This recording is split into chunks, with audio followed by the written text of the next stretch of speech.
Hello there. We often hear about CRUX. The crux of a problem is the most difficult element that we deal with.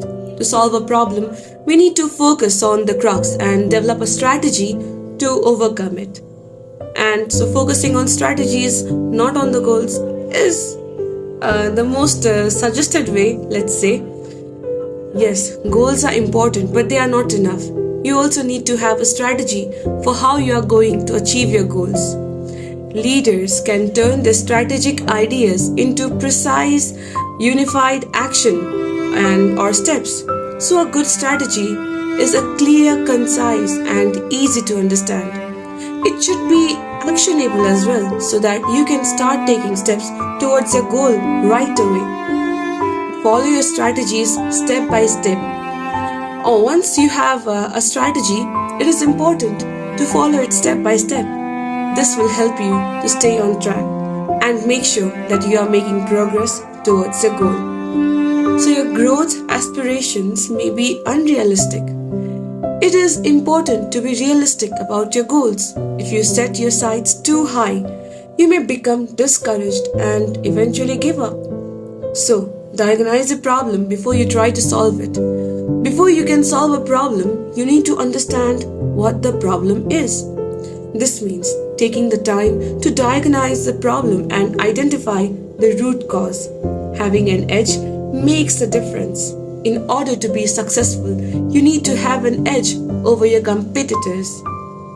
This could mean having a unique product or service, a better marketing strategy, or a more efficient business model, etc. Sometimes, a dysfunctional organization is the biggest obstacle to change. If your organization is dysfunctional, it will be difficult to make any meaningful changes. This is because dysfunctional organizations are often characterized by lack of trust, poor communication, and lack of accountability. So, to conquer the crux, focus on strategies, not goals. By following these tips, I hope you can develop strategy that will help you overcome the crux of any problem and achieve your goals. We did discuss about the crux of a problem. The crux of a problem as it is the most difficult element. We know it very well. So in business and the military, the strategy is the most essential part for overcoming the crux of a problem. This means identifying the primary concerns and hindrances that impedes progress and developing a plan to address them. We have an example here. Elon Musk's ambition to colonize Mars is a good example of this. The crux of the problem was re-entry into the atmosphere. Musk recognized that the rocket ships are more expensive than fuel, so he suggested carrying surplus fuel to slow the ship and enable to land it gently. So this innovation made it much cheaper to land a rocket on Mars, and it is one of the reasons why SpaceX is now the leading company in space exploration.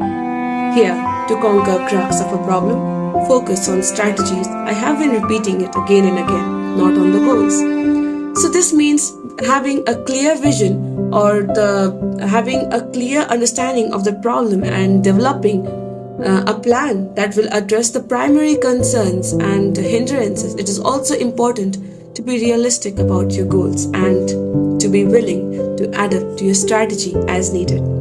So there are some tips for developing a strategy to conquer the crux of problem. First of all, identify the primary concerns and hindrances. What are the things that are preventing you from achieving your goals? Develop a plan to address them. What steps can you take to overcome these challenges? Similarly, be realistic about your goals. Don't set your sight too high or may become discouraged and give up. So be willing to adapt to your strategy as needed as well. Things don't go always according to plan. So be prepared to make changes as needed. We have another example of Netflix. Netflix is a good example of a company that has taken strategic approaches towards its business. The company started out renting DVDs by mail, but it saw the potential of online streaming and shifted its focus to that. In 2013, Netflix started producing original shows which helped to differentiate it from its competitors. So, Adapt Strategy spots which issue that they must tackle. They don't rely on the latest trends or fads, or they don't just focus on the future.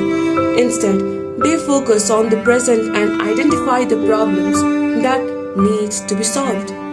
So, identifying a problem's crux often turns out to be a major component of creating a strategy.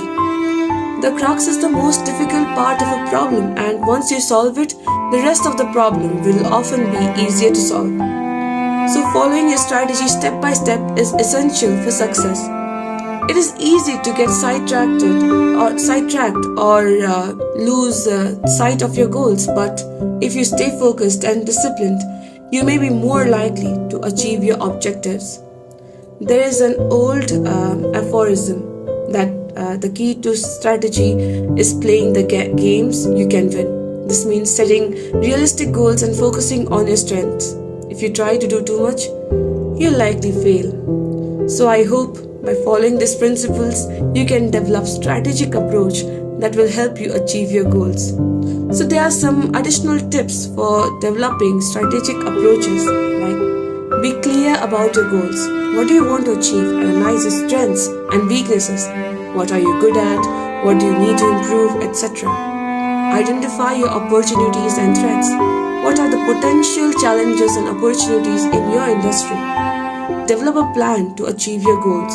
What steps do you need to take? And remember, be flexible and adaptable. Things don't get always according to plan. So be prepared to make changes as needed. Large companies can find it difficult to grow because of their already enormous size.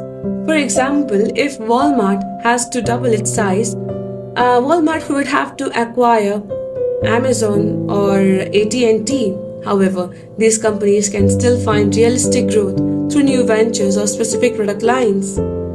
Data shows that growth is random.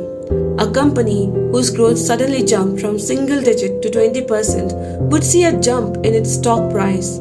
However, if growth flattened, the stock price would plunge. To accelerate share price appreciation, companies should surprise the market with new value creation.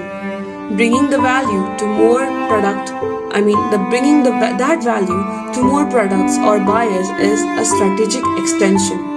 Creating a value means being able to provide products and services that buyers value more highly than it costs to make them. This can be done by having a competitive edge, such as Amazon's constant focus on its customers and speed of delivery. To develop a strategy, consumer product companies need to understand that customers want, what customers want and how they behave. In 1920s, Procter and Gamble executive mobilized women to visit homes and learn how they used P&G cleaning products. Sometimes a dysfunctional organization is the biggest obstacle to change. In the 1950s, General Motors, GM Motors, ranked among the top companies, but by 1990s, it had fallen down from the grace. Although GM entered a joint venture with Toyota, it did not learn its important lesson from the Japanese innovator. GM had a pioneering innovation in Saturn cars, but could not build that success. The structure and culture at GM prioritized fitting in, which meant suppressing improvements, efficiency, and innovation. GM's bankruptcy in 2009 offered the opportunity for a company to make necessary changes. So, there are major key takeaways like large companies can find it difficult to grow, but they can still find realistic growth through new ventures or specific product lines. To accelerate share price appreciation, companies should surprise the market with new value creation. Creating value means being able to provide products and services that buyers value more highly than it costs to make them. So to develop a strategy, consumer product companies need to understand what customers want and how they behave.